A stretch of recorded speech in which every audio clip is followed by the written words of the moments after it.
Let's talk about the feeling or the act, or when we lose someone close to us and special to us. The physical connection is one thing, but the audible connection is a thing that we don't often think about in our grief journey. And no matter whether you've lost a mum, whether you lost a dad, anybody who's out there, one of the biggest problems, we talk about missing the physical side of them. But often, I always get people asking me, I can't communicate. I wish I could talk to my mum one last time. I wish I could have, talked more or spent some time and engaged with my loved one more than what I did. And we tend to then get a whole series of guilt that comes over us and sometimes shame. And if you've been used to having a connection with your mum, your dad, your brother, your auntie, your uncle, or whatever it is, and like my really good friend Sheila, and Joe and I, we still talk about, I wish I could hear, I wish I could just hear her once more, or wish I could speak to her again on the phone. And it's very difficult because we don't have that audible connection. The audible connection is really, really important. And so when they're gone, we miss having those conversations. And that sense of loss, if you don't realize that you can still have those chats, that sense of loss can actually get worse. And so one of the things that you said is that you miss being able to just talk to your mother on the phone, or talk to your mother one last time, or to have that conversation, or to laugh, or to joke, or to do anything. And so I want to say to you, a young lady, and anybody else that's out of there,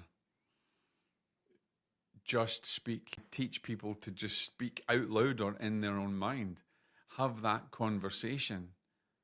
And you may feel that there's nothing there. And you may feel that they're not there and they're gone. And you may feel empty for a little while. But I promise you, your loved one is there, and your loved one is listening, and your loved one gets that vibration. It may not be that it's a vocal connection through their voice and your voice, but the connection exists. And it can be picked up just as much as I give a sitting to someone and I can hear their loved ones clairaudiently, and I can give them evidence of their loved ones. You just need to learn a new language, and that language is symbolic. Actually, you just have a normal conversation. I do with my dad. And sometimes I even have it out loud. So I could be driving in the car and running past, and somebody thinks I'm singing, and I'm actually having a conversation with the old man, right? And here's the thing, ladies and gentlemen, for those of you who have tried to communicate and spoken out loud, and maybe even spoken in your heart, and don't think you've got anything back, you probably have. Because sometimes we've got to think that grief is, it's like a really dense fog, right? It's like a dense fog that you can't see through.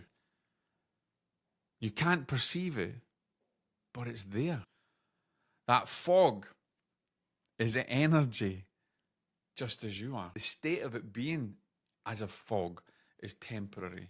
And soon that fog will dissipate. And soon the sun will come in. And soon you'll be able to see clearly. And as you stand at the precipice and you're able to look out to the vista, and there's no fog, but there's amazing beauty, you'll start to feel that warmth and that vibration and that beauty. And you'll start to discern those little signs that your mum or your brother or your dad or whatever sends to you.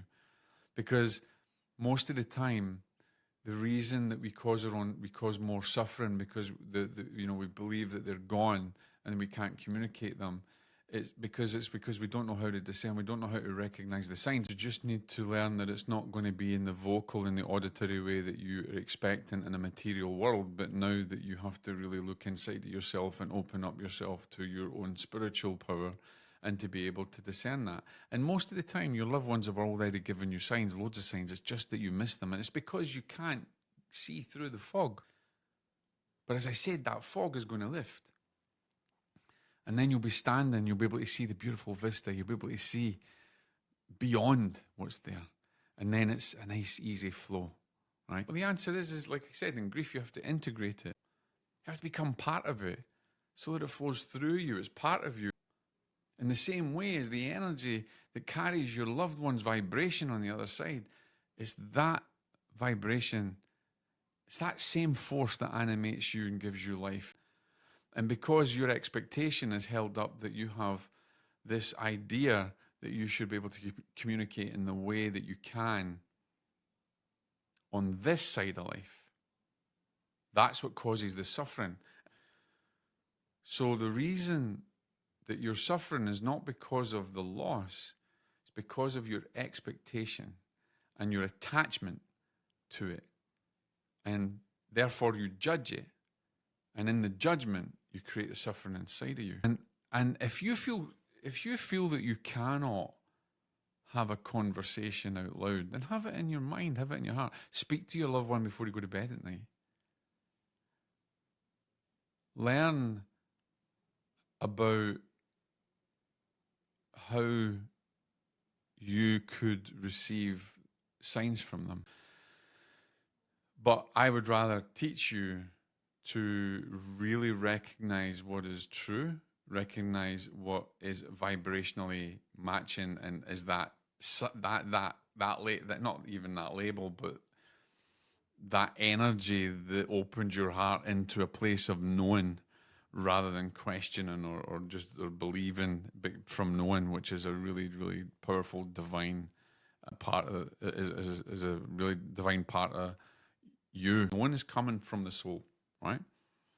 So soon, when you start to communicate, if you speak out loud or you speak in your heart, and then you start to recognize changes and signs that speak to you from your soul, speak to you from your knowing, that's when you can really recognize and move forward on the grief journey, because you know that your loved ones are fine and your loved ones are there. So everybody that's listening to me that thinks you cannot communicate with your loved ones, you can. And you can communicate with them just as easily as you can speak to your friend. You just need to know that you can and have the patience to be able to wait until the fog lifts so that you can see the beautiful vista of spirit beyond you. My favorite saying, statement or saying that I kind of coined a long, long time ago was, your loved ones are waiting for you just in the next room. And one of our members, Jill, she loves me saying that. But what I want you to do is to realize you don't have to come to me. You can communicate now. Drive along the car. I do this with my dad. Drive along the car and speak to my dad, right? I've heard from my loved ones on the other side. There was a time when I lost my loved ones from a very young age, before even I was a professional medium, and I was standing the same as you. I didn't think I could communicate, but I had to come to a place of knowing. And that is the greatest place. But that's somewhere I want you to try and get to, is to realize that, and it's not, you don't have to feel stupid about talking to your mother or talking to your father, talking to your wife or anything. I guarantee you they can hear you, and I guarantee you they will come back. So they hear you. To recognize that your loved ones are still very much a part of your life now. They're just in the next room, and you can speak to them just as good as you could when they were here. It's an illusion of man, right? Communicate, because they hear you, and they're not going to hold that judgment. So they may be gone temporarily from your material, physical world for now, but they are not gone from your heart. They are very much a part of you. I want you to open up your heart and don't be ashamed or feel guilt about speaking to your loved ones, because they'll hear you. Go and speak to Mum. She's going to hear you, and you're going to learn to receive the response.